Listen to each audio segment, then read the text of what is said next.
سج گئی دوستو بزم نوری، ہم دلوں کو سجائے ہوئے ہیں۔ آج موسم آج موسم ہے کتنا سہانا، میرے سرکار آئے ہوئے ہیں۔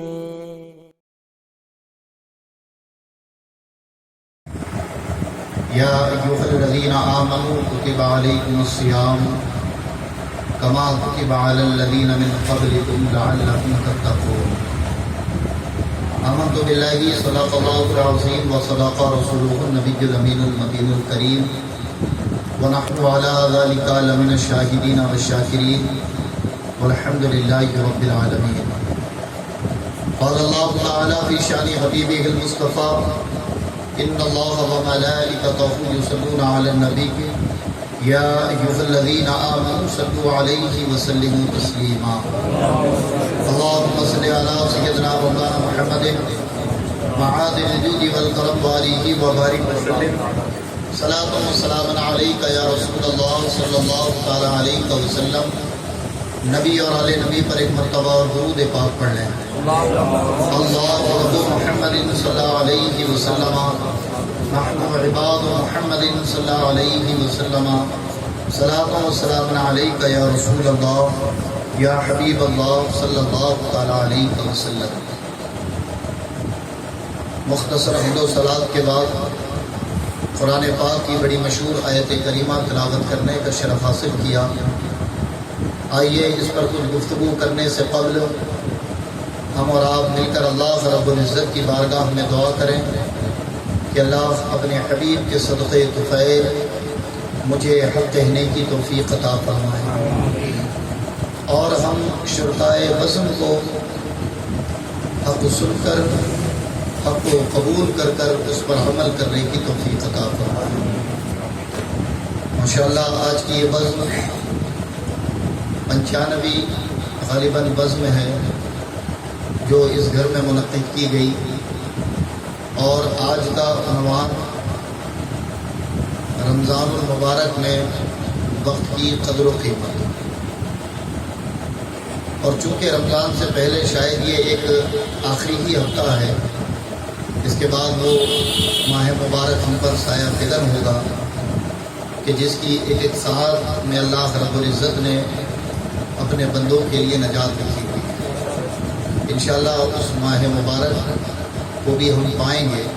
اور اسی کی مناسبت سے آج کی یہ بزم کا انعقاد کیا گیا۔ تو بالکل مختصر سا وقت بچا ہے، اسی وقت کے دائرے کے اندر میں چند نصیحتی باتیں اور کچھ رمضان المبارک میں جن چیزوں سے احتیاط کرنا ہے وہ آپ تک پہنچا کر اپنی بات کو ختم کر دوں۔ اللہ رب العزت قرآن پاک میں ایمان والوں سے مخاطب ہے، فرمایا یا ایھا الذین آمنوا کتب علیکم الصیام، اے ایمان والو تم پر روزے فرض کیے گئے، کما کتب علی الذین من قبلکم، جیسے تم سے پہلوں پر فرض کیے گئے تھے، اور اس کا سبب بیان کیا لعلکم تتقون، تاکہ تمہارے اندر تقویٰ پیدا ہو۔ اور اس حقیقت معنوں میں روزے دار کے اندر جو تقویٰ ہوتا ہے وہ شاید کسی کے اندر نہیں ہوتا، اس لیے کہ وہ تقویٰ کہتے ہیں اللہ کے ڈر، کہ جو ڈر جو خوف حالت روزے میں بندے کو ہوتا ہے، ہمارے اور آپ کی طرح لوگوں کی بات کر رہا ہوں، تو شاید پھر اس کے علاوہ وہ ڈر وہ خوف اس کے اندر پایا جاتا ہے،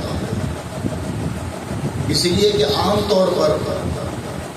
ہم اللہ کی نافرمانی کر جاتے ہیں اور ہمیں احساس نہیں ہوتا۔ ہم دنیا کو دکھانے کے لیے کئی بار ایسے کام کر جاتے ہیں جس میں اللہ اس کے رسول کی ناراضگی ہوتی ہے۔ دنیا کی واہوائی پانے کے لیے کئی مرتبہ ایسا ہوتا ہے کہ ہم اللہ رب العزت کی رضا کا خیال نہیں رکھتے، لیکن روزہ ایک ایسا عمل ہے کہ جب بندہ اسے اپنا لیتا ہے تو اس کا ہر کام خالص اللہ کی رضا کے لیے ہو جاتا ہے. وہ اپنے ہر کام کو اللہ کی رضا کے لیے کرتا ہے. اس کی بڑی آسان سی مثال میں ہمیشہ دیتا ہوں کہ ایک روزے دار کو جب آپ تنہا چھوڑ دیں ایک کمرے میں، کوئی اسے نہ دیکھے، نہ کمرے میں جاتا ہوا اسے کسی نے دیکھا، اور اس کمرے کے اندر پانی بھی ہو، اچھی غذائیں کھانے کے لیے موجود ہو، لیکن وہ کمرے کے اندر رہنے والا شخص روزہ ہوا، اور پھر اس سے کہا جائے کہ اس کمرے میں تجھے کوئی نہیں دیکھتا، تجھے تیرے گھر والے، تیرے خاندان والے، تیرے دوست احباب سب جانتے ہیں کہ تو نے روزہ رکھا ہوا ہے، تو تو اگر یہاں کھا لے پی لے پھر بھی دنیا کے سامنے تو روزہ دار ہی کہلائے گا، کوئی تجھے یہ نہیں کہہ سکتا کہ تو نے روزہ نہیں رکھا. اس کے باوجود بھی وہ بندہ اس کمرے میں تمام اشیاء موجود ہوتے ہوئے اپنے آپ کو ان چیزوں سے بری رکھتا ہے، دور رکھتا ہے. اس کی وجہ کیا ہے؟ تو جب آپ اس سے پوچھیں گے کہ پانی تھا پی لیتا، تجھے کوئی نہیں دیکھ رہا تھا، کیوں نہیں پیا؟ تو اس شخص کا ایک جواب ہوگا، اور وہ جواب کیا ہوگا کہ یہ مجھے بھی معلوم ہے کہ مجھے کوئی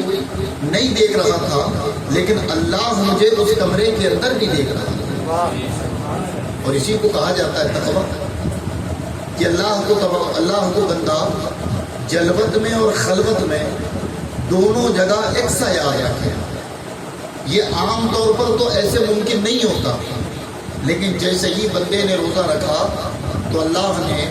جو روزے رکھنے والے کو سبب بیان کیا لعلکم تتقون، تاکہ تمہارے اندر تقویٰ پیدا ہو، تو وہ بندے کے اندر تقویٰ پیدا ہو جاتا ہے. اور آپ نے عام طور پر دیکھا بھی ہوگا کہ رمضان جیسے ہی شروع ہوتا ہے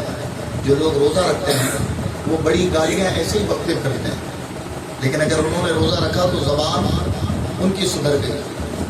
ان کی آنکھیں سدھر گئی، وہ زیادہ دیر کسی رسم و رواج یا فالتو جگہوں پر اپنا وقت نہیں گزارتے. تو یہ تمام چیزیں بندے کے اندر پیدا کرتا ہے روزہ. اور اللہ رب العزت نے وعدہ بھی کیا کہ تم روزہ رکھو، اللہ تمہیں اپنا ڈر، اپنا تقویٰ عطا کر دے گا. حضرات گرامی، اب ایک سوال ہے کہ روزہ ہمیں دیا کیوں گیا؟ سمجھ آ گئی بات؟ تاکہ ہمارے اندر تقویٰ پیدا ہو، اللہ کا ڈر حقیقت معنوں میں ہم جان سکیں کہ وہ ہے کیا. لیکن روزہ اصل معنوں میں یہ رمضان کا پورا مہینہ، اور رمضان المبارک میں ہمیں صبح سے لے کر شام تک بھوکا اور پیاسا رہنا ہے. آخر یہ کیسی عبادت ہے؟ جبکہ ہم نے اور آپ نے تو سن رکھا ہے کہ اللہ اپنے بندوں سے 70 ماہوں سے زیادہ محبت فرماتا ہے. کتنی محبت؟ 70 ماہوں سے زیادہ. تو آپ کبھی ایک ماں کو دیکھیں کہ اگر اس کا بچہ صبح سے لے کر شام تک محض بھوکا ہوتا، پیاسا رہنے کی بھی بات نہیں، صرف بھوکا ہوتا، تو کیا ماں کا دل لگتا ہے گھر میں؟ بیوی بھول جاتی ہے کہ میرا شوہر دن بھر سے کھایا نہیں، وہ بھول جاتی ہے، اور دیگر لوگ بھول جائیں گے، لیکن ماں کو ہر پل وہ فکر ستاتی ہے کہ میرا بیٹا صبح سے نکلا ہے، کچھ کھایا ہوگا کہ نہیں. اور اگر اسے یہ معلوم ہو جائے کہ دن بھر سے اس نے کچھ نہیں کھایا تو پھر اس کے منہ سے بھی لقمہ نیچے نہیں جاتا. یہ ایک ماں کی محبت. اور اللہ کے نبی کیا فرماتے ہیں کہ تمہارا رب تم سے 70 ماہوں سے زیادہ محبت فرماتا ہے. تو جب وہ 70 ماہوں سے زیادہ محبت فرماتا ہے تو سوال یہ ہے کہ پھر ایک ایسی عبادت کہ جس میں بھوکا ہی نہیں پیاسا بھی رہے اور صبح سے لے کر شام تک، تو جب ایک ماں کی محبت اپنے بیٹے کو بھوکا نہیں دیکھ سکتی تو وہ رب جو 70 ماہوں سے زیادہ ہمیں محبت فرماتا ہے پھر اس نے ہمیں بھوکا اور پیاسا رکھنے کا حکم کیوں دیا؟ کیا وجہ ہے؟ اور کہا کہ تم پر فرض کیے گئے. اور ایسا نہیں کہ یہ امت محمدی پر، ہاں یہ مبارک مہینہ امت محمدی کو ملا، لیکن روزے جیسی عبادت اور دیگر امتوں پر بھی فرض تھی. ہمیں مخصوص ایک مہینہ دے دیا گیا. اور اس مہینے کی فضیلت کیا بتائی گئی؟ شہر رمضان الذی انزل فیہ القرآن، کہ یہ وہ مہینہ جس میں قرآن نازل ہوا۔ پھر اسے اللہ نے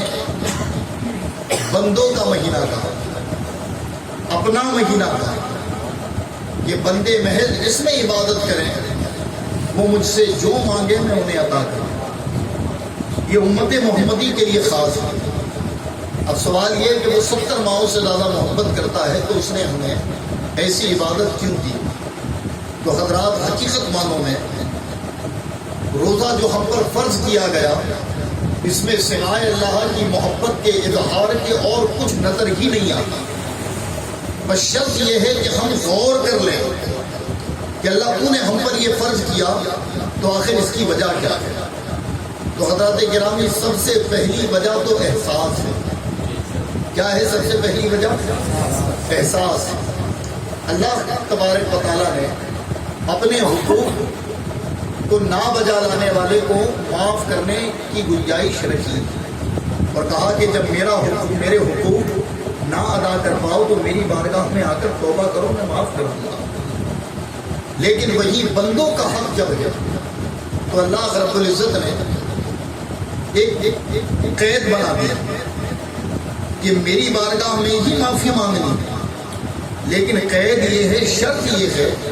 کہ جسے تم نے ستایا ہے، اذیت دی ہے، تکلیف دی ہے، پہلے اس کو راضی کر دو، پہلے اس سے معافی مانگو۔ تو روزہ جو ہے وہ ہمارے اندر حقوق العباد کو بجا لانے کی سب سے بہترین تعلیم دیتا ہے۔ اور وہ کیسے؟ کہ آپ آج دیکھتے ہو کہ جب بھی کسی منصب پر کوئی شخص فائز ہوتا ہے، کوئی بڑا لیڈر بن جائے، بڑا نیتا بن جائے، اور وہ اپنے تقریروں کے ذریعے، اپنے لیکچروں کے ذریعے جب لوگوں کو اپنے کام اور اپنے لیڈر ہونے کے اسباب بتاتا ہے تو اس کے کئی ایک جملے ایسے ہوتے ہیں کہ اب دیکھو آپ کہ میں غریبی، بھوکمری، لاچاری آپ کے درمیان سے ختم کر دوں گا۔ لیکن یہ نعرے سینکڑوں سالوں سے لگ رہے ہیں، اس کے باوجود بھی منصب پہ بیٹھے لوگوں کو یہ نہیں پتا ہوتا کہ کون بھوکا ہے۔ منصب پہ بیٹھے ہوئے لوگوں کو یہ نہیں پتا ہوتا کہ کسی پیاس کی شدت ہے۔ تو ظاہر ہے کہ جو شخص خود کبھی بھوکا نہ رہا، جسے کبھی خود پیاس کی شدت کا احساس نہ ہوا ہوا، تو پھر بھلا وہ کسی اور کی بھوک اور پیاس کی شدت کا احساس کیا کرے گا؟ اب دیکھیں، رب نے جو ہم پر روزہ فرض کیا گیا، اور یہ ایک ایسی عبادت ہے کہ اس میں فرض نہیں کیا گیا عام و خاص کا، یعنی غریب ہو وہ بھی رکھے، امیر ہو وہ بھی رکھے، ورنہ اور عبادتیں ہیں اس کے علاوہ کہ جن میں فرق کر دیا گیا ہے کہ غریب اتنی کریں اور امیر اتنی کریں، لیکن یہ دو عبادتیں، ایک نماز، ایک روزہ، کہ جس میں فرق پیدا نہیں ہے، سب کے لیے یکساں برابر ہے۔ تو اب اللہ نے جو ہم پر روزہ فرض کیا،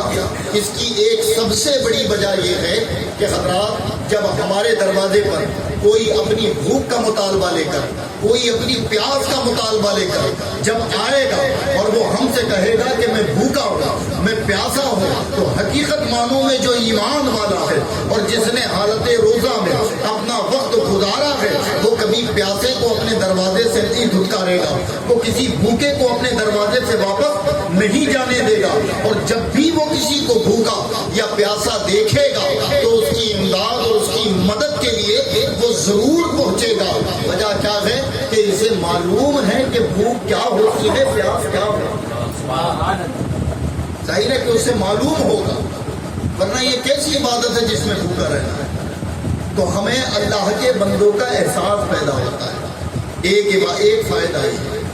دوسرا سن لیے کہ تقویٰ پیدا ہوتا ہے۔ اور پھر لوگوں نے اس دور میں جب روزے پر ریسرچ کیا تو کہا کہ یہ کئی ساری بیماریوں کو دفع کرتا ہے۔ اللہ کے رسول صلی اللہ تعالیٰ علیہ وسلم نے 1400 سال پہلے روزے کی وجہ اور اس کا سبب بیان فرما دیا اور کہا صوموا وتصیحوا، کہ تم روزہ رکھو صحت یاب ہو جاؤ گے۔ اللہ کے نبی نے 1400 سال پہلے بیان فرما دیا۔ اور پھر حضرات، یہی روزہ کل برود محشر ہر اس شخص کے لیے ذریعہ نجات بنے گا کہ جس کی بدعمالیوں سے اس کا نام جہنم میں لکھ دیا گیا، کیونکہ اس کا ثواب نہیں بتایا گیا، اس کا اجر نہیں بتایا گیا، بلکہ کہا یوں گیا کہ روزے جو بندہ روزہ رکھتا ہے تو اللہ کے نبی فرماتے ہیں کہ اللہ فرماتا ہے کہ میں خود اس کی جزا دوں، یعنی ایک روزے دار کو اس کا رب مل جاتا ہے، اس کا رب اس سے راضی ہو جاتا ہے۔ اور پھر اللہ کے رسول فرماتے ہیں کہ روزہ دار جب بعد نماز عصر افطار کے وقت کے قریب دسترخوان پر بیٹھتا ہے تو اس کے منہ میں ایک بدبو پیدا ہوتی ہے، عام طور پر تو اسے بدبو کہتے ہیں، لیکن اللہ کے نبی فرماتے ہیں کہ وہ بدبو نہیں ہوتی بلکہ فرشتے اسے سونگھتے ہیں، اس کا ذائقہ اور اس کا مزہ لیتے ہیں اور اس روزے دار کے لیے دعائیں فرماتے ہیں۔ حالت روزہ میں بندہ جو دعا کرے اللہ اسے ضائع نہیں جانے دیتا۔ تو حضرات گرامی اسی لیے ہم پر رمضان کے روزے فرض کیے گئے۔ یہ تو روزوں کی بات کی، چونکہ آج کا عنوان ہے کہ رمضان کے وقت کی قدر و قیمت، تو اسی عنوان پر اس تمہید کے بعد روزے کی فضیلت اور اس کی افضلیت بتانے کے بعد مجھے بات کرنی ہے۔ رمضان کتنے دنوں تک رہتا ہے؟ 29 یا 30 دن، سال میں ایک دفعہ آتا ہے۔ اس کو رمضان کیوں کہا جاتا ہے؟ رمضان کا معنی کیا ہے؟ ظاہر ہے کہ اردو میں کہیں گے تو رمضان اور عربی میں کہیں گے تو رمضان، ٹھیک ہے؟ تو یہ کیوں اس کا نام رمضان کیوں رکھا گیا؟ تو لغت کے جو ماہرین ہیں اور عربی داں جنہوں نے مہینوں کے نام کا انتخاب کیا تو موسم کے حساب سے مہینوں کا نام رکھا جاتا ہے، یعنی ربیع الاول نئی بہار، تو وہ ایک بہاروں والا موسم ہوتا ہے، یعنی اس وقت نئی بہار کے پتجھڑ ختم ہوتا تھا اور درختوں پر نئے پتے ہوتے تھے اور وہ بہار والا موسم ہوتا ہے۔ وہ بہار والا موسم اسے کہتے ہیں کہ جب آپ نے دیکھا ہوگا کہ برسات کا اختتام ہو گیا ہو اور ٹھنڈ کا آغاز ہو رہا ہو، تو وہ ایک بڑا سہانا وقت ہوتا ہے۔ تو بہرحال ربیع الاول کہا ہی اسے جاتا ہے بہاروں والا موسم۔ ایسے ہی ہر مہینے کی کوئی نہ کوئی وجہ ہے، ہر مہینے کی۔ تو رمضان کا نام رمضان اس لیے ہوا کہ رمضان کا معنی ہوتا ہے تپش۔ کیا ہوتا ہے؟ تپش ہوتا ہے، گرمی۔ اور یہ جب اس کا نام انتخاب کیا گیا تو یہ اس وقت تپش میں پڑا کرتے تھے، یہ ایام کے دن، یہ مہینہ، یہ ایام، اس مہینے کا نام منتخب جب کیا جا رہا تھا تو یہ تپش میں پڑا۔ اب اللہ رب العزت نے ہمیں حکم دیا ہے کتب علیکم الصیام کہ تم روزہ رکھو، تم پر روزے فرض کیے کر دیے گئے، لیکن آپ قرآن پاک میں جب آپ ڈھونڈیں گے کہ آپ کو کس ماہ مبارک میں روزے رکھنا ہے تو حضرات گرامی رب کائنات نے علل اعلان اس کا حکم بھی فرما دیا کہ جس مہینے قرآن نازل ہوا، جس مہینے لیلۃ القدر ہوتی ہے، اسی مہینے تم پر روزے فرض کر دیے گئے۔ تو یہ خدا ہم پر فرض ہوا۔ سال میں ایک مرتبہ 30 دن کے لیے رمضان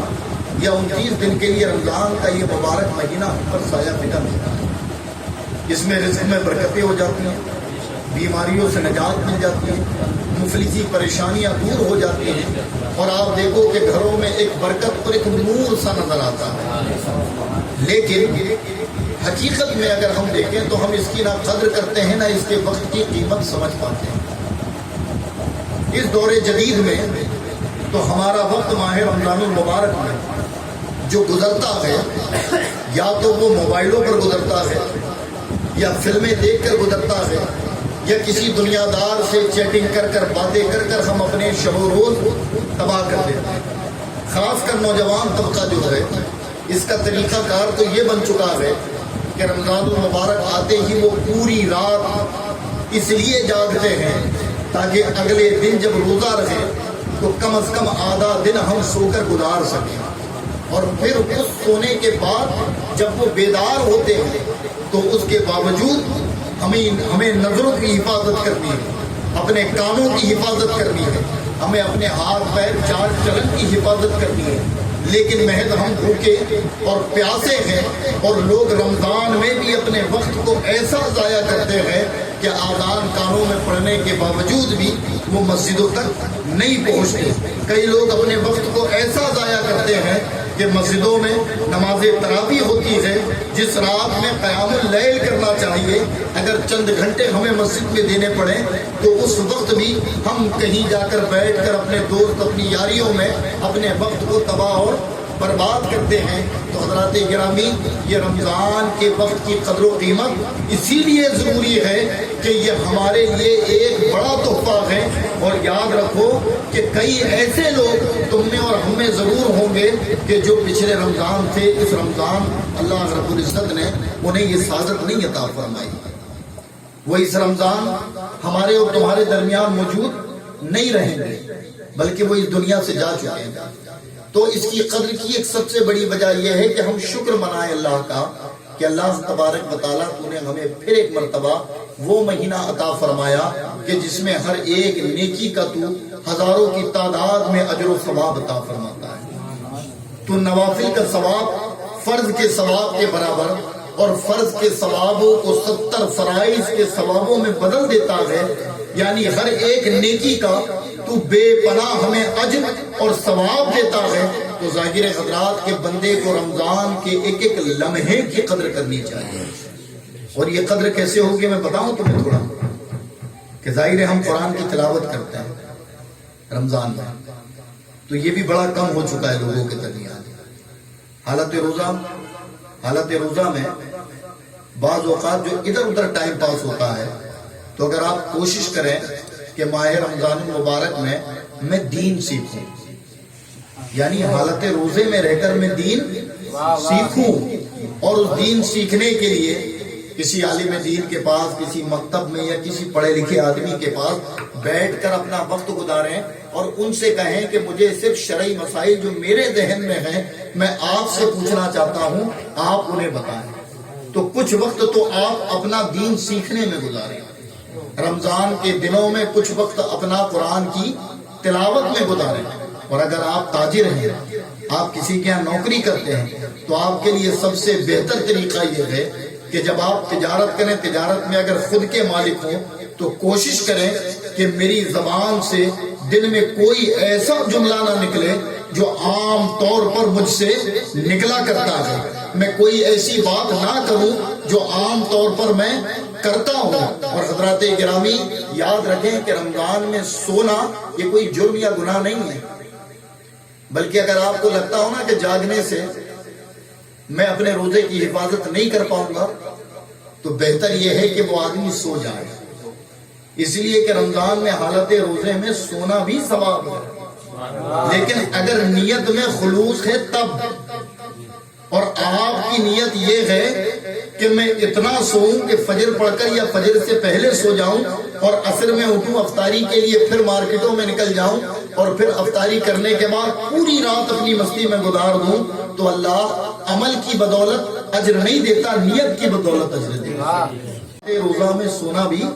ثواب ہے، لیکن یاد رکھیں کہ روزے کی غذا نماز ہے۔ کوئی روزہ رکھ لے اور نماز نہ پڑھے تو اس کا روزہ کمزور ہے، اور جو لوگ روزہ نہیں رکھتے ان کے لیے تو کوئی کلام ہی نہیں ہے۔ اسی لیے کہ جو روزہ نہیں رکھتا بڑی بڑی بیماریوں میں گرفتار اور ملوث ہوتا ہی ہوا، جبکہ اللہ کے نبی نے کیا فرمایا اپنی زبان سے کہ اگر تم بیمار ہو تو روزہ رکھو کہ تم صحت یاب ہو جاؤ۔ ہاں، فقہا نے بیماروں کے لیے، مسافروں کے لیے روزے کے لیے رخصت فرمائی ہے کہ اگر وہ روزہ نہ رکھیں تو ان پر اس کا کوئی کفارہ نہیں ہے، لیکن صحت یاب ہونے کے بعد وہ اس کی قضا کریں، اور اگر پھر وہ قضا کرنے لائق نہیں بچتے تب کفارہ دیں، وہ گناہ گار نہیں۔ لیکن کوئی آدمی ذرا سی بیماری میں کہے کہ یار پیٹ میں درد روزہ نہیں رکھتا، میرے سر میں درد روزہ نہیں رکھتا، تو یہ محض جہالت ہے، ورنہ رسول اللہ نے فرمایا کہ تم روزہ رکھو صحت یاب ہو جاؤ گے۔ تو حضرات ایک ایک لمحہ رمضان کا بڑا قیمتی ہوتا ہے، یہ سال میں ایک بار ہمیں میسر ہوتا ہے، اور اس کے ایک ایک لمحے کی اگر ہم نے قدر کر لی تو انشاءاللہ یہ ہمارے لیے ذریعہ نجات بن جاتا ہے۔ سنیں، بعض صوفیاء نے تو یہ بھی فرمایا ہے کہ جیسے حجاج کے لیے فرمایا گیا کہ اگر کسی حاجی کا حج قبول ہوا ہے یا نہیں یہ دیکھنا ہو تو جب وہ لوٹ کر آئے تو اس کا طریقہ دیکھ لیں، اگر وہ پہلے کی طرح ہے تو سمجھ جاؤ کہ محض یہ چکر لگا کر آیا ہے، اور اگر وہاں سے آ کر اس کے اندر تبدیلی آ جائے تو سمجھ جاؤ کہ اللہ نے اس کے ارکان کو قبول کر لیا۔ صوفیہ رمضان کے لیے بھی فرماتے ہیں کہ رمضان یہ حقیقت معنوں میں ایک بدل دینے والا مہینہ ہوتا ہے، انسانوں کو بدل دینے والا مہینہ ہوتا ہے، چونکہ ہم اپنی روزمرہ کی زندگی سے علیحدہ زندگی جینے لگتے ہیں۔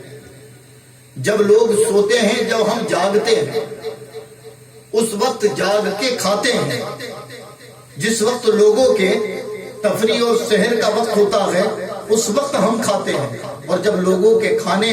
کا وقت ہوتا ہے اس وقت ہم بھوکے اور پیاسے ہوتے ہیں۔ یہ طریقہ بیان کیا گیا، اور میڈیکل سائنس نے اس پہ بڑا کلام کیا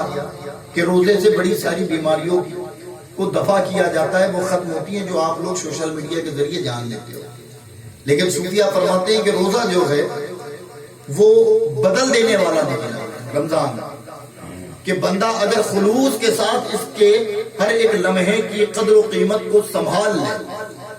اپنی زبان، اپنی آنکھ، اپنے کان، اپنے جسم کے اعضاء سے کم گناہ کرے، اور اس کی جو فضیلت ہے اس کو مد نظر رکھتے ہوئے اپنے آپ کو اس ماہ مبارک میں ڈھالے، تو ظاہر ہے کہ رب اس پر ایسا فضل فرماتا ہے کہ پھر رمضان چلا بھی جاتا ہے تب بھی اس آدمی کے اندر گناہوں سے بچنے کی رغبت موجود ہوتی ہے، اور وہ گناہوں سے بچتا ہے۔ لیکن ہمارے یہاں تو مذاق بن گیا ہے، ہم نے رسول اللہ کی حدیث کو، قرآن پاک کے احکام کو مذاق بنا دیا۔ کسی کو روزے سے دیکھا، اگر وہ آدمی روزہ نہیں رکھتا، اور اگر اس کو دیکھ لیے کہ اس نے اچانک روزہ رکھا ہے، وہ اچانک مسجد میں نظر آ گیا، تو کہتے دیکھ شیطان قید ہوتا ہے، اس وجہ سے دیکھو یہ بھی نظر آ رہا ہے۔ بعض لوگ یہ کہتے ہیں کہ شیطان قید ہوتا ہے، اس وجہ سے بندہ گناہوں سے بچا ہوا ہے، لیکن کبھی اپنی گریبان میں جھانک کر دیکھو کہ جب تم تنہا ہوتے ہو ماہ رمضان میں، کیا تب تم گناہوں سے اپنے آپ کو بچاتے ہو؟ کیا اپنے کانوں کو، اپنی نگاہوں کو گناہوں سے بچاتے ہو؟ تو حضرات گرامی، روزہ محض بھوکا رہنے کا نام نہیں، رمضان صرف بازاروں کو سجانے کا نام نہیں، صرف رات میں الگ الگ کسی کے دروازے، کسی کی دکان کے سامنے اور کسی گلی اور محلے میں بیٹھ کر اپنا وقت کاٹنے کا نام نہیں۔ رمضان ہمیں اسی لیے دیا گیا کہ پورے سال بھر جو ہم نے اللہ اس کے رسول کی نافرمانیاں کی ہیں، اللہ کا فضل دیکھیں اس امت پر کہ اسے ایک مہینہ دے کر پورے سال کا کفارہ چکانے کا موقع عطا کر دیا، کہ وہ اگر اس کی قدر کر لے تو اللہ رب العزت اس کے اگلے پچھلے گناہوں کو معاف کر دے گا۔ تو ان قریب وہ مہینہ ہم پر سایہ فگن ہوگا، اس میں ہر ایک نیکی کریں، غریبوں مصیبت زداؤں کی مدد کریں، اگر لگے تو تلاش کریں غریبوں کو اور اپنے دسترخوان پر بٹھا کر انہیں افطار کرائیں۔ ایسے لوگ ڈھونڈیں کہ جن کے یہاں سحری کا انتظام نہیں ہوتا، ان کے لیے ان چیز کا اہتمام اور انتظام کریں۔ یہ شہر افطار کرانا یا گلیوں میں 4-4 کلومیٹر دور تک افطار کا اہتمام کروانا، تو ظاہر حضرات یہ کہیں نہ کہیں ایک خدمت خلق اور لوگوں کو کھلانے کا بہتر طریقہ ہے۔ لیکن رمضان میں جو صوفیہ کا طریقہ ہوتا تھا، وہ طریقہ یہ کہ وہ ڈھونڈتے تھے کہ کس گھر میں سحری کا اور افطار کا انتظام نہیں ہے، کون پریشان ہے، کون مصیبت زدہ ہے۔ تو ان نیکیوں سے اللہ رب العزت رمضان المبارک کی تمام برکتیں اس بندے کو عطا کرتا ہے۔ اللہ تبارک و تعالیٰ کی بارگاہ میں دعا ہے کہ ہمیں رمضان کے ماہ مبارک کی قدر، اس کے وقت کی قیمت کو سمجھنے اور سمجھ کر اسے بہتر طریقے سے گزارنے کی توفیق عطا فرمائے۔ استغفر اللہ ربی من کل ذنب واتوب الیہ، لا الہ الا اللہ محمد رسول اللہ صلی اللہ علیہ وسلم۔